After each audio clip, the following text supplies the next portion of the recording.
नमस्कार दोस्तों, देखो सीखो स्टडी में आप सभी लोगों का स्वागत है। दोस्तों कंप्यूटर ज्ञान यानी कंप्यूटर का सेट नंबर 5 आ चुका है। ऑलरेडी हम 4 बना चुके हैं और दोस्तों सभी सब्जेक्ट के 5-5 सेट बन चुके हैं। तो सभी प्रतियोगी परीक्षाओं के लिए इंपॉर्टेंट ये होगा, चाहे ट्रिपल सी हो गया या फिर आपका कोई जो भी एग्ज़ाम जिसमें जैसे कि दिल्ली पुलिस हो गया, या फिर दोस्तों जो है कंप्यूटर ऑपरेटर के जॉब्स हो गए, या फिर दोस्तों जो है आर ओ गए, जूनियर असिस्टेंट हो गए, सभी के लिए इंपॉर्टेंट है।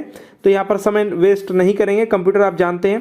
तो देखिए यहाँ पर निम्न में से क्या समानता गणना नहीं कर सकता, मतलब कौन यहाँ पर गणना इनमें से नहीं कर सकता। कंप्यूटर कर सकता है, मोबाइल फ़ोन कर सकता है, कैलकुलेटर कर सकता है, प्रिंटर नहीं कर सकता है। प्रिंटर क्या है, एक आउटपुट डिवाइस है, कुछ प्रिंट करेगा, प्रदर्शित करता है ये। चलिए नेक्स्ट बात करेंगे SMS का अर्थ। यानी SMS का फुल फॉर्म पूछा जा रहा है तो होता है शॉर्ट। इसके मतलब होता है SHORT, हिंदी में लिखा हुआ है तो शॉर्ट आपका यहाँ पर दिया हुआ है।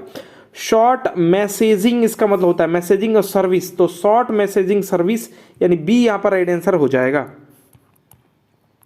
नेक्स्ट देखिए, कंप्यूटर का मॉनिटर होता है। कंप्यूटर का जो मॉनिटर होता है ये होता है आउटपुट डिवाइस के अंतर्गत आता है, तो डी इसका राइट आंसर हो जाएगा। याद रखिएगा इनपुट और आउटपुट में कंफ्यूजन होता है। इनपुट मतलब इन कर रहे हैं, यानी कोई अगर आदेश या निर्देश या कहिए कमांड, कंप्यूटर में तो कमांड कहते हैं, तो कमांड जिससे हम देंगे, मतलब जैसे आपका माउस हो गया तो इससे हम दबा रहे हैं तो क्या कंप्यूटर को कुछ हम संदेश भेज रहे हैं। ठीक है, आपका कीबोर्ड हो गया, कीबोर्ड भी क्या कर रहा है, ये आपका जो है संदेश भेज रहा है इसमें कंप्यूटर में।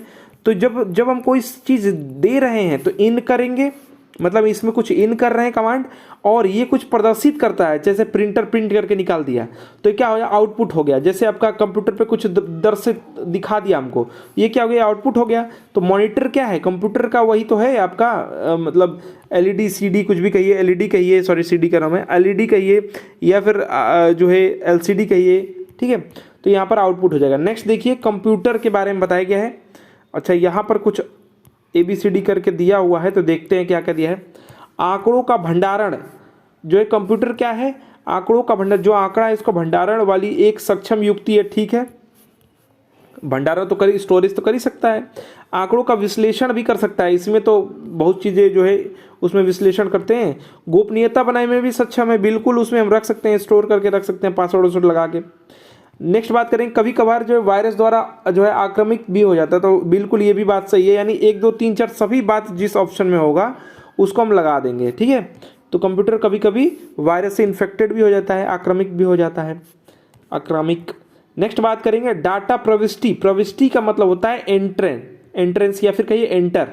तो डाटा एंटर को निम्नलिखित में से किस विकल्प द्वारा अधिकृत, डाटा एंटर को अधिकृत करना, अधिकृत मतलब क्या है, मतलब कैप्चर करने के लिए किसका प्रयोग नहीं किया जाता है, माने कौन नहीं कर सकता है ये। तो देखिए जो OCR होता है, OCR का मतलब होता है ऑप्टिकल कैरेक्टर रिकॉग्निशन, या फिर कहिए एक जो आपका OMR होता है, ये होता है ऑप्टिकल मार्क रीडर, जो मार्क है उसको रीड करेगा, ये रिकॉग्नाइज करेगा। उसके बाद जो है आपका MICR जो होता है, जो इंक वाला होता है, यानी मैग्नेटिक इंक कैरेक्टर जो है आपका रिकॉग्निशन, तो ये भी आपका रीड ही कर लेता है, यानी ये वाला जो है ये डाटा को नहीं ले सकता है, तो C यहाँ पर नहीं है।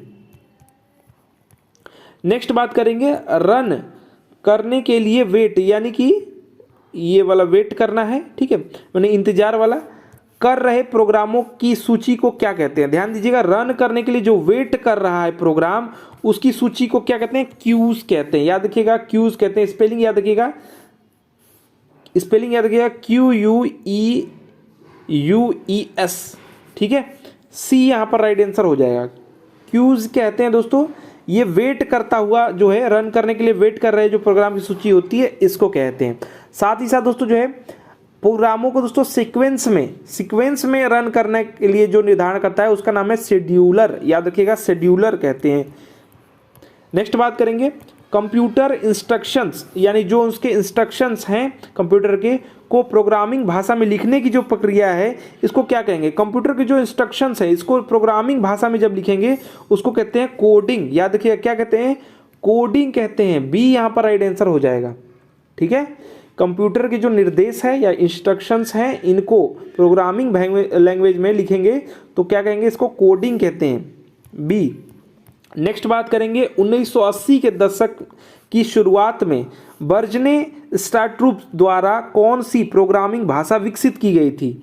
1980 के दशक में इसकी शुरुआत में वर्जने स्टार्ट्रूप है। इसके द्वारा दोस्तों जो है प्रोग्रामिंग लैंग्वेज, तो यहाँ पर C++ को दोस्तों विकसित किया गया था, याद रखिएगा C++ को विकसित किया गया था। नेक्स्ट बात करेंगे LSI का विस्तृत रूप, यानी कि आपको फुल फॉर्म बताना है। तो मैंने बताया था VLSI का, तो वही वेरी लार्ज बताया था। तो यहाँ पर क्या हो जाएगा? लार्ज स्केल इंटीग्रेशन, ए राइट आंसर हो जाएगा, लार्ज स्केल इंटीग्रेशन। नेक्स्ट बात करेंगे HTML का यहाँ पर विस्तृत रूप पूछ रहा है, यानी कि full form. Hyper text markup language होता है, हाइपर टेक्स्ट मार्कअप लैंग्वेज, ठीक है। यह दोस्तों जो है वेब जो पृष्ठ है या फिर ये वेब पेजेस, इसके लिए दोस्तों जो है प्रमुख जो है मार्कअप भाषा या लैंग्वेज है। और यह दोस्तों एक दस्तावेज डॉक्यूमेंट को टेक्स्ट आधारित रचना या निर्धारित करने का साधन है। इसमें दोस्तों हेडिंग, पैराग्राफ, सूची आदि भी कर सकते हैं। और इसमें दोस्तों जो है फॉर्म संकलन करना, चित्र या अन्य ऑब्जेक्ट को भी जोड़ता है ये, ठीक है। नेक्स्ट बात करेंगे इंटरनेट का मानक प्रोटोकॉल, यानी स्टैंडर्ड जो है प्रोटोकॉल क्या है? तो इसका है TCP और IP।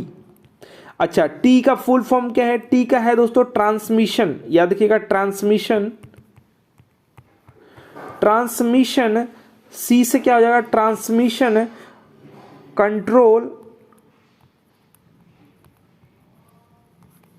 कंट्रोल और पी से प्रोटोकॉल, ठीक है। आईपी का इंटरनेट प्रोटोकॉल याद रखिएगा, ठीक है। तो यहां पर आपका राइट आंसर ए हो जाएगा। नेक्स्ट बात करेंगे ईमेल में आने वाले संदेश खालिस्तान में संचित होते हैं, मतलब कहाँ पर स्टोर होते हैं? ये स्टोर होते हैं इनबॉक्स में। ईमेल में आप देखिएगा इनबॉक्स में जाता है ना, तो सी यहाँ पर राइट आंसर हो जाएगा। नेक्स्ट देखिए, ये जो है पावर पॉइंट से क्वेश्चन है, बहुत ही इंपॉर्टेंट क्वेश्चन है। तो पावर पॉइंट में पूछा जा रहा है, ध्यान दीजिएगा, प्रारंभ से स्लाइड शो आरंभ करने के लिए व्यक्ति को मतलब क्या दबाना चाहिए, और वर्तमान से जो है स्लाइड शो आरंभ करने के लिए व्यक्ति को क्या दबाना चाहिए। ध्यान दीजिएगा, अगर शुरू से जितना पीपीटी बनाए हैं शुरू से अगर आपको करना है तो दबाएंगे F5, तो क्या होगा? प्रारंभ से आरंभ से स्लाइड शो हो जाएगा। और अगर आप शिफ्ट प्लस F5 दबाएंगे, ये शॉर्टकट दबाएंगे, तो क्या होगा? जहां पर आप हैं, मतलब यहां पर वर्तमान से, तो यहां अगर दबाएंगे यानी F5 और कॉमा आपका शिफ्ट प्लस F5 होना चाहिए, तो डी यहां पर राइट आंसर हो जाएगा। तो आपका वर्तमान से क्या होगा? स्लाइड शो हो जाएगा। ध्यान दीजिएगा, अगर F5 दबाएंगे खाली तो शुरू से आपका पीपीटी चालू होगा, स्लाइड शो होना। और अगर आप जो है जहां पे आप हैं, माने वर्तमान में जिस स्लाइड में हैं, वहां से शिफ्ट प्लस F5 दबाएंगे तो वहां से आपका स्टार्ट होगा। तो डी यहां पर राइट आंसर हो जाएगा। नेक्स्ट बात करेंगे वर्ड दस्तावेज यानी वर्ड डॉक्यूमेंट में निम्न में से कौन एक पैराग्राफ के ऊपर या नीचे स्पेस की मात्रा को निर्धारित करता है? पैराग्राफ के ऊपर और नीचे का जो मात्रा है, स्पेस का मात्रा, इसको कौन निर्धारित करता है? तो याद रखिएगा पैराग्राफ स्पेसिंग, नाम ही है पैराग्राफ स्पेसिंग, ठीक है। अगर डिफॉल्ट पूछ लेंगे कितना होता है लाइन स्पेसिंग, तो याद रखिएगा 1.15 लाइन। पैराग्राफ स्पेसिंग का डिफॉल्ट अगर पूछ दे तो 1.15 लाइन, जो कि एक स्पेस से थोड़ा सा ज़्यादा होता है, एक स्पेस से थोड़ा सा ज़्यादा होता है। तो बी यहाँ पर राइट आंसर हो जाएगा। नेक्स्ट देखिए, DBMS में एक तालिका के कॉलम को क्या कहते हैं? तो दोस्तों जो डेटाबेस मैनेजमेंट की यहाँ पर बात हो रही है, तो जो डेटाबेस मैनेजमेंट सिस्टम है, इसमें दोस्तों एक तालिका को डेटाबेस में जो है एट्रीब्यूट कहते हैं। क्या कहते हैं? एट्रीब्यूट, यानी गुण यहाँ पर दिया हुआ है, एट्रीब्यूट कहते हैं। तो यहाँ पर बी राइट आंसर हो जाएगा। तो देखिए दोस्तों, कंप्यूटर का सेट नंबर ये 5 था। आशा करते हैं दोस्तों कि हमारा प्रयास, हमारा वीडियो पसंद आया होगा। वीडियो को प्लीज़ अधिक से अधिक लाइक कीजिए, शेयर कीजिए, और ऐसे ही प्रैक्टिस सेट पाने के लिए इस चैनल को सब्सक्राइब करके बेल आइकन को ऑन कर दीजिए। हमारा वीडियो देखने के लिए धन्यवाद। Please like and share. धन्यवाद।